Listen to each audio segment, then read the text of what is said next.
Dear students, how are you? Hope fine. I have come from QP College, Kaliganj, Lalmonirhat. You have already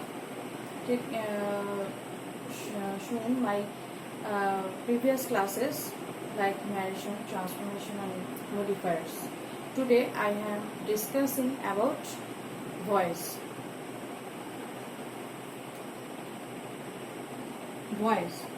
voice মানে তোমরা সবাই জানো, আমি বিস্তারিত আলোচনা করব না। কিভাবে টেন্স ছাড়া তোমরা ভয়েস চেঞ্জ করতে পারবে, জাস্ট এইটুকু আজকে আমি ডিসকাস করছি। প্রথমেই দেখো, অ্যাক্টিভ থেকে প্যাসিভ আমরা কেমন করে করব। অ্যাক্টিভ থেকে প্যাসিভের জাস্ট এই রুলটা আমরা ফলো করব। O S plus extra or B verb plus VPP plus by plus S O. আচ্ছা, এখানে এই দুটো চার্ট আমাদেরকে ফলো করতে হবে এবং এগুলোর এলাবরেশনগুলো কী কী সেগুলো এখানে লিখে দেওয়া আছে। এই চার্টটা তোমরা শুধু ফলো করবে। যদিও তোমরা আগে আমার ক্লাসে এগুলো সম্পর্কে জেনে এসেছো, কিন্তু হয়তো বা প্র্যাকটিসের কারণে তোমরা ভুলে যেতে পারো, তাই আমাকে আবার ক্লাস নিতে হচ্ছে। ওএস বলতে কি বোঝাচ্ছে? অবজেক্টের সাবজেক্ট, ভিপিপি অর্থাৎ ভি ভার্বের পাস্ট পার্টিসিপল, এস ও অর্থাৎ সাবজেক্টের অবজেক্ট। এখন একটা এক্সাম্পল দিয়ে আমি তোমাদেরকে বুঝিয়ে দিচ্ছি। প্রিন্সিপাল ভার্ব যদি ভি হয় তাহলে বি ভার্ব আমরা বসাবো এম, ইজ, আর। ভিপি হচ্ছে ওয়াজ বা ওয়ার বসাবো। এক্সাম্পল দিলে তোমরা বুঝতে পারবে। আচ্ছা, যাই হোক, ভি হচ্ছে এই ভার্বগুলো তোমাদেরকে মনে রাখতে হবে। স্ট্রং ভার্ব এবং উইক ভার্ব কি হবে? ভি হয়, পাস্ট হয় এবং পাস্ট পার্টিসিপল হয়। যদি আমি বলি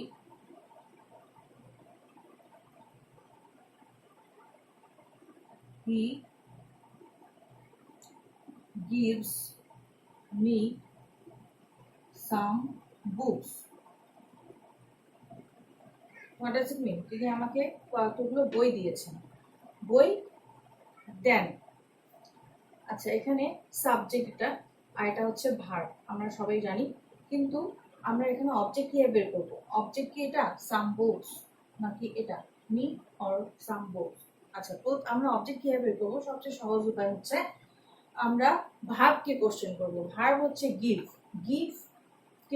গিভ মানে কি? দেয়া। কি দেয়া বা কাকে দেয়া, এই দুইটার থেকে যদি কোশ্চেনে অ্যান্সার পাওয়া যায় তাহলে সেটা হবে অবজেক্ট। অর্থাৎ গিভ, কি দেয়া? সাম বুকস, এটা object. Yes, this is object. And কাকে দেয়া? মি, কাকে? আমাকে, এটা অবজেক্ট। কিন্তু কোন অবজেক্টটা আমরা চয়েস করবো? এখানে তো অবজেক্টটাকে সাবজেক্ট বানাতে হবে। এখানে আমরা কখনোই থিংসটাকে চয়েস করব না, আমরা পার্সনকে চয়েস করব। পার্সন কি? মি, অর্থাৎ একজন ব্যক্তি। মিকে আমরা সাবজেক্ট করব আই। এখন এক্সট্রা বি ভার্ব, এখানে কি আছে? ভি, অর্থাৎ ভি আছে। এই এখানে ভি লিখে গিভ লিখে V. Extra be verb, V এর জন্য আমরা কি বলবো? I am. আই ইজ কি হবে? নো, আই আর হবে না, আই এম হবে। I am extra be verb নেওয়া হয়ে গিয়েছে।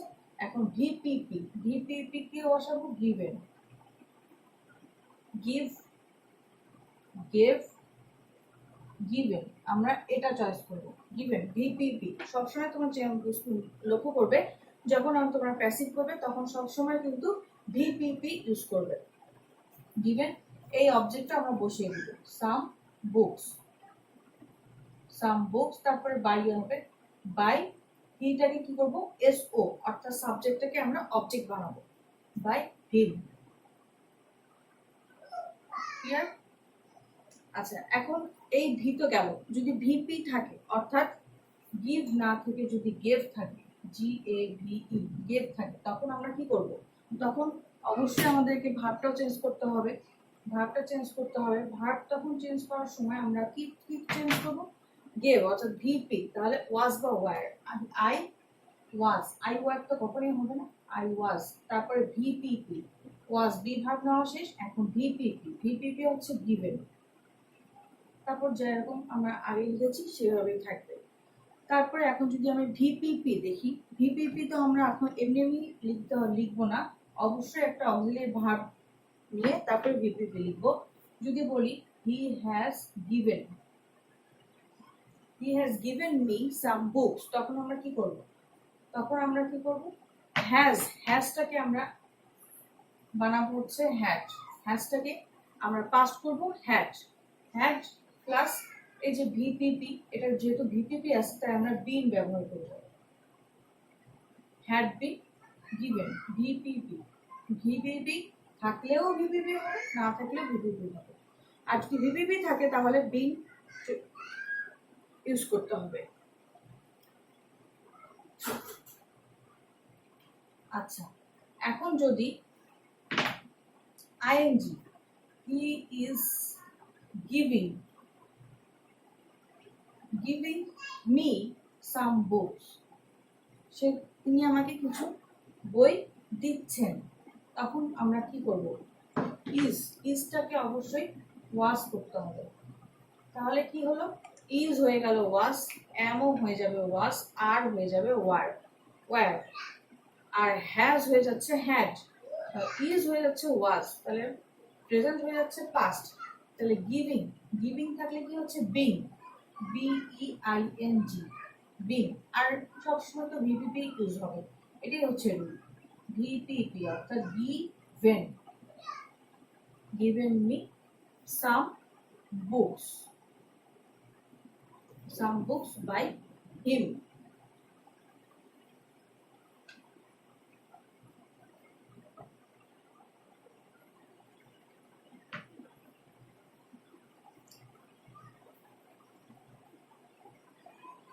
আশা করি বুঝতে পেরেছো। আমি নেক্সট এক্সাম্পলে চলে যাচ্ছি। একটা এক্সাম্পল দিচ্ছি তোমাদেরকে।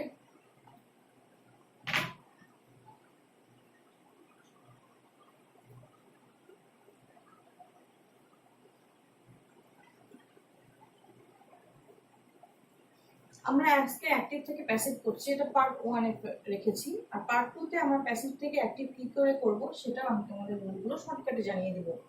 তো এই রুলটা ফলো করে তোমাদেরকে টেন্স শিখতে হবে না, এটা আমি বারবার বলে দিচ্ছি। তোমাদেরকে টেন্স কোনোভাবেই দরকার নেই, শুধু তোমরা এই রুলটা ফলো করবে এবং ভার্বগুলো শিখে নিবে।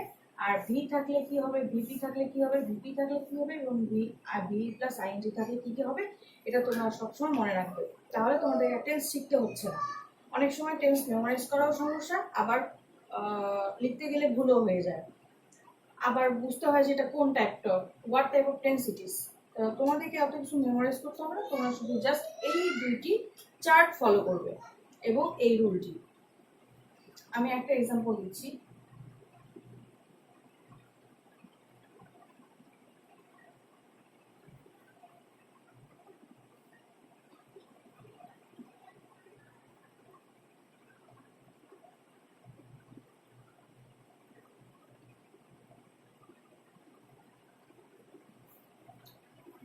রিনা read a letter in the garden. এটা কি রিড না রেড? এটা অবশ্যই রেড, কারণ এটা হচ্ছে রিডের পাস্ট।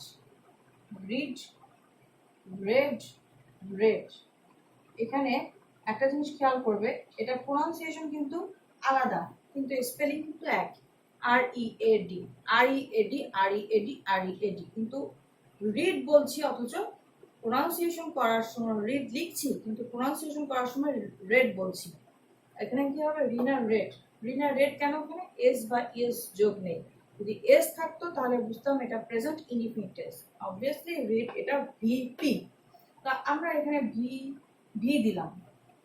ওকে, এখন ফাইন্ড আউট করো যে which is the subject, which word the subject. Rina read, এখানে ভার্ব কোনটা? ভার্বটাকে আগে খুঁজে বের করো। ভার্ব হচ্ছে পড়া। কি পড়া? বই পড়া। বই পড়া নো, এ লেটার অর্থাৎ একটি চিঠি। কি পড়া? তাহলে এটা অবজেক্ট। কোথায় পড়া, কিভাবে পড়া সেটা আমাদের জানা দরকার নেই। আমরা সাবজেক্ট চয়েস, এখন এই অবজেক্টটাকে আমরা সাবজেক্ট বানাবো। সাবজেক্ট বানাতে গেলে লেটারই হচ্ছে এ লেটার। তারপরে extra V verb as usual আমাদের রুলের মতো, ভি থাকলে এম ইজ আর। লেটারের পরে কি আর হবে? নো। এ লেটারের পরে কি এম হবে? নো। তাহলে ইজ, এ লেটার ইজ। যেহেতু এটা ভি, তার জন্য আমরা এক্সট্রা বি ভার্ব নিলাম ইজ। আর এখন কি আছে, ভিপিপি। কি হয় আমাদের দেখা দরকার নেই, আমাদের শুধু রিডের পাস্ট পার্টিসিপলটা আমরা করব রেড। রেড একই, সেটা তো আমাদের সহজ হয়ে গেল। আর ইন দি গার্ডেন আমরা এখন লিখে ফেলবো, ইন দি গার্ডেন। তারপরে রুল অনুযায়ী বাইয়ের পরে এসও, অর্থাৎ সাবজেক্টটাকে আমরা অবজেক্ট বানাবো। সাবজেক্ট কি, রিনা। রিনা হচ্ছে একটা নাম, তাই নাম কখনো চেঞ্জ হবে না। আচ্ছা, আমরা তো ভি গেলাম, এখন ভিপি, অর্থাৎ যদি এস না দিই তাহলে এটা বোঝা যাচ্ছে যে এটা অবভিয়াসলি এটা পাস্ট। ভিপি, তাহলে ভিপি থাকলে এটার এক্সট্রা বি ভার্বও তোমার চেঞ্জ হয়ে যাচ্ছে। তাহলে কি হবে, ওয়াজ। একটি লেটারের জন্য আমরা ওয়াজ নিলাম, দুটি লেটারের জন্য আমরা ওয়ার নিতাম, কিন্তু এখানে একটি লেটারের জন্য ওয়াজ। আচ্ছা, ভিপিপি, এখন যদি ভিপিপি থাকে আমরা কি বুঝবো ভিপিপি? ভিপিপিও যেরকম ভিও সেরকম ভিপিও। যদি হ্যাজ বা হ্যাড থাকে তাহলে আমরা এটা একটু বুঝবো, এটা অবভিয়াসলি ভিপিপি। তাহলে তখন হ্যাজটা আমরা চেঞ্জ করব, হ্যাজ চেঞ্জ করব, হ্যাজ এর পাস্ট আমরা ব্যবহার করব। হ্যাজ এর পাস্ট হচ্ছে হ্যাড, হ্যাজ এর পাস্ট হচ্ছে হ্যাড। এবং এক্সট্রা বি ভার্ব ভিপিপি, এটা হচ্ছে ভিপিপি। ভিপিপি আমরা ইউজ করব বিন ব্যবহার করে। আমরা জাস্ট এই হ্যাজ চেঞ্জ করে হ্যাড দিলাম, আর রিড চেঞ্জ করে বিন দিলাম। রিড হচ্ছে ভিপিপি, এর জন্য আমরা বিন দিলাম, বিন। তারপর তো ভিপিপি হবেই, read in the garden, garden by Rina. কিছু কিছু তো একটু ব্যতিক্রম আছে রুল, সেই ব্যতিক্রমগুলো তোমাদেরকে আমি শিখিয়ে দিব নেক্সট ক্লাসে। আজকে পার্ট 1টা আমি বেসিক রুল যেগুলো সেগুলো আমি শিখিয়ে দিচ্ছি উইদাউট ইউজিং টেন্স। ওকে, তারপরে আরেকটা এক্সাম্পল দিচ্ছি।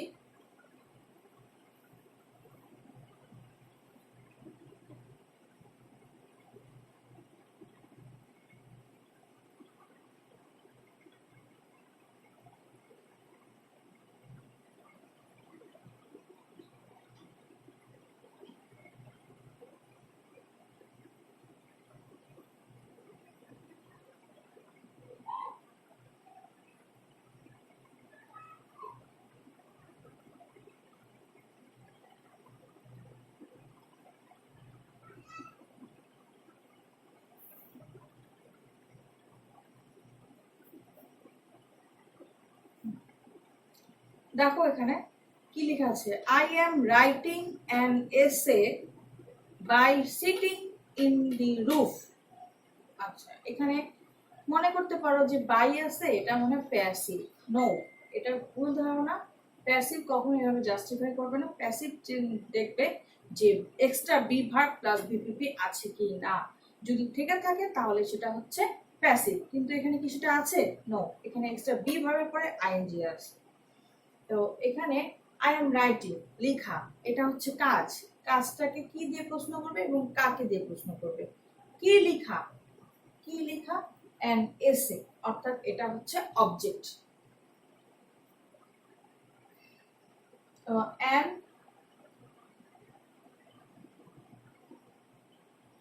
এসে, আমরা অবজেক্টটাকে সাবজেক্ট করলাম, অ্যান এসে। এখন এক্সট্রা বি ভার্ব বসাবো। এম থাকলে আমরা ওয়াজ ব্যবহার করি। আচ্ছা, এখন রাইটিং, রাইটিং আছে, রাইটিং হচ্ছে ভিআইএনজি, অর্থাৎ being, B I N G, being written. Extra B ভার্বের পরে আমরা ভিপিপি বসিয়ে দিব, তখন কি হবে? রাইট। রাইটের, রাইটিং এর পাস্ট পার্টিসিপল রাইট। রাইটের পাস্ট কি? WROT, রোট। আর পাস্ট পার্টিসিপল হচ্ছে রিটেন, তাহলে আমরা রিটেন ব্যবহার করব। written by sitting in the roof by me. এই যে বাই নিয়ে তোমরা তোমাদেরকে কনফিউশন, এটা কি আছে এটার পরে এটা দেখার দরকার নেই, এটা জাস্ট বসিয়ে দিবে in the roof by me. এইটুকু তোমার স্ট্রাকচারটা এইটুকু ফলো করলে যথেষ্ট। আর এই in the roof by sitting in the roof এটা তোমরা যে কোনোখানেই বসিয়ে দিতে পারো। মেইন যে কাজটা এটা হচ্ছে এখান থেকে এই পর্যন্ত মেইন সেন্টেন্সটা by sitting in the roof, এটুকু আননেসেসারি। এখন দেখো এটুকু না থাকলে যে একটু সেন্টেন্সটা একদম সিম্পল মনে হচ্ছে।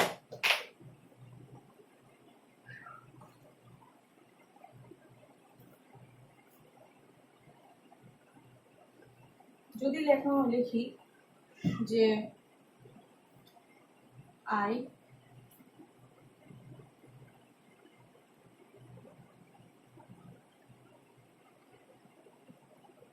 wrote him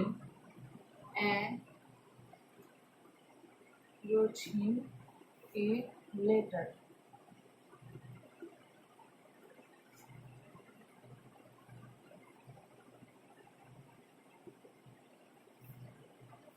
আমি তাকে একটি চিঠি লিখলাম, তখন কি হবে? তখন এখানে কি লিখলাম? এ লেটার, এটা অবজেক্ট। কাকে লিখলাম? এটাও অবজেক্ট। তো আমরা দুইটা অবজেক্ট একসাথে চয়েস করবো, দুইটাই কি সাবজেক্ট বানাবো? কখনই না, পার্সনকে চয়েস করি। হিমকে আমরা হি বানালাম, এই পার্সনটাকে আমরা সাবজেক্ট বানালাম। সাবজেক্টের পরে যেহেতু এক্সট্রা বি ভার্ব নিতে হবে, তা এটা হচ্ছে ভিপি এর জন্য ওয়াজ বা ওয়্যার, হি ওয়াজ। তারপরে VPP, he was written a letter by me.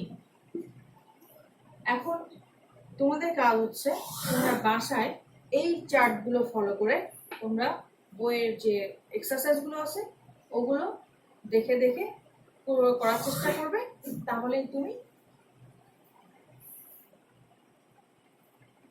কখনো এটা ভুলবে না। ঠিক আছে, আজকে এই পর্যন্তই। নেক্সট ক্লাসটা আমরা পার্ট 2 শিখাবো ভয়েস।